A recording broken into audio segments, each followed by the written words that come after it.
R. Colin Johnson reporting from the People and Practices Group at Intel Labs Future Technology Research Center in Beaverton, Oregon, where social scientists study what matters to consumers worldwide. Today, anthropologist Ken Anderson will describe how Intel's concept of so-called plastic time fits into the evolution from laptop to smartphone. Hi, I'm Ken Anderson, and I'm with People and Practices Research. I'm one of the anthropologists in the group. We've been doing a series of studies over the last 3 years on different platforms that Intel has architecture in. We started off looking at laptops, when we looked at netbooks, and we've been looking at mobile internet devices, and now we're looking at smartphones. All of the studies we've been doing have really been focusing on how people use their devices at home in a natural environment. One of the things that we noticed early on was that the use of devices tend to be extremely short. They have really short durations, so we'd watch people getting on their laptops, they would be on for 4.5 minutes, and then they get off and do something else. Now, you might think this sounds weird, but if you imagine, that you're sitting on a couch, you're watching a TV show, commercials come on, and then you sit there and do email for a little while, and then you come back to the TV show when it comes back. So this is how we've been kind of combining our qualitative and quantitative methods. From the quantitative stuff, we could see, oh yeah, device use time is really short. From the qualitative studies, the ethnographies that we're doing at home, we can see that actually what's happening is that people are interacting in a natural way with the device according to the kinds of lives that they lead. In other words, it kind of fits in naturally with the flow that people have. And we've tended to talk about this in terms of plastic time, which is the idea, we usually think of time as being structured like those calendars on your refrigerator that have little blocks, or on Outlook calendars on your PC where it's blocks of time. In fact, it's pretty fluid, just like the TV and PC example. So we've been kind of looking through these kinds of things, looking at how people live their lives in order to better plan for our architectural futures.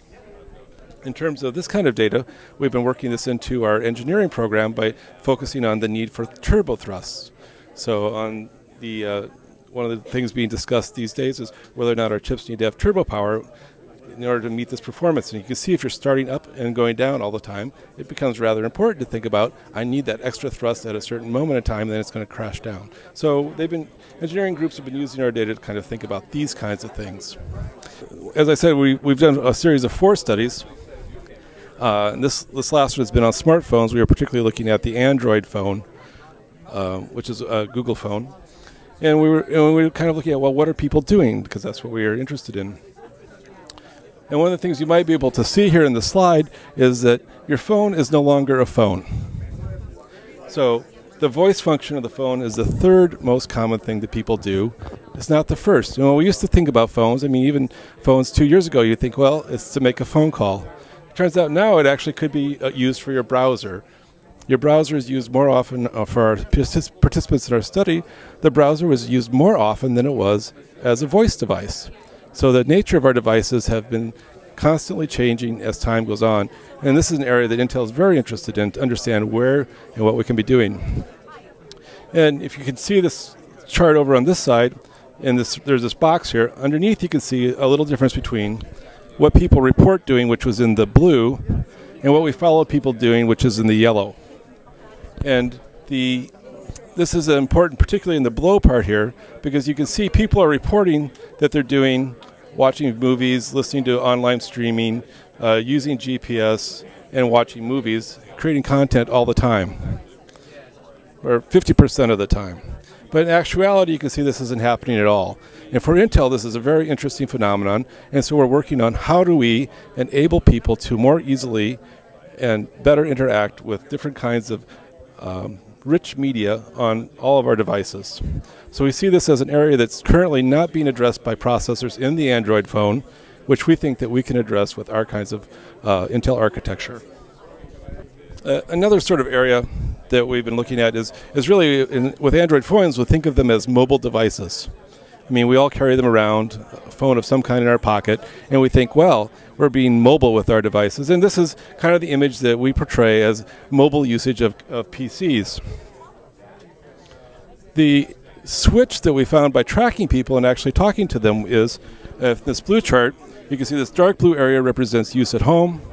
This middle area represents use at an office or a standing situation, and the light blue represents mobile use. So if you remember back to our photo where we have people standing on a train station, we actually see that that doesn't occur that often. It's only about 10% of the time. But you're using your mobile phone device at home 55% of the time. This has caused us to kind of rethink what we mean by mobile and how we can enable better use in the context away from home rather than just at home. So again, we think of mobile as being always away and on the go. In fact, that's our least common use of our technology in terms of personal portable mobile devices like smartphones.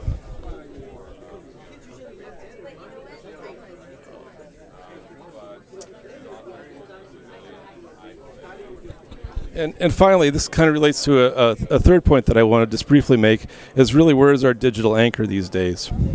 So a lot of our content, and we saw earlier that a lot of the content that we have that we're accessing through our mobile phone or smartphones are things like web browsing and email. And it turns out that, again, just like we saw earlier a couple of years ago, people on their couch with their notebooks, now we're seeing people using smartphones on their couch, accessing their web stuff and their email.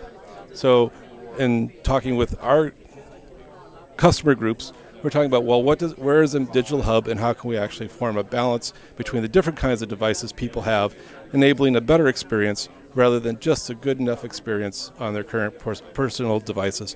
But they are becoming more of an anchor than what we'd previously anticipated. But again, moving towards the idea of, well, we're trying to understand what people do in order to better design technology.